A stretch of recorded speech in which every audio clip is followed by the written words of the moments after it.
এই হচ্ছে তোজবাবুর ছোট দিদির বার্থডে লাঞ্চ, ঠিক আছে? থালা রেডি। আমার কি কি আছে?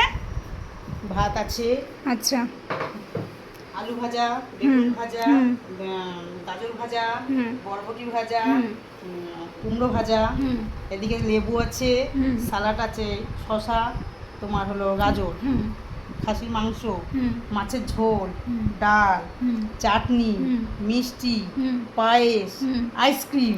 এইটা হচ্ছে তোজবাবুর ছোট দিদির বার্থডে লাঞ্চ, ঠিক আছে? Birthday lunch ready. এই যে বার্থডে গেল রেডি, ঠিক আছে? আর এই যে তোজবাবু নিজে বসে এখানে পাপার সাথে বসে ঠিকঠাক করে দেখে নিয়েছে ছোট দিদির থালির ঠিকঠাক আছে কিনা, সব ঠিকঠাক রেডি করা হয়েছে কিনা, তাই তো? সব ঠিকঠাক রেডি হয়েছে। মেয়েটা বসুক, মেয়েটা এখনো বসছে না কেন আমি ভাবছি। হ্যাঁ, মেয়েটা বসবে, আমি দেখবো মেয়েটা একটু খাচ্ছে, ঠিক আছে? তাহলে ছদিদি খেয়ে নিক, শোনা? এই যে ছদিদি খেয়ে নিক। হ্যাঁ হ্যাঁ হ্যাঁ হ্যাঁ, ছদিদি খেয়ে নাও। আমাদের লাঞ্চ তো অনেক আগেই হয়ে গেছে মাটন দিয়ে।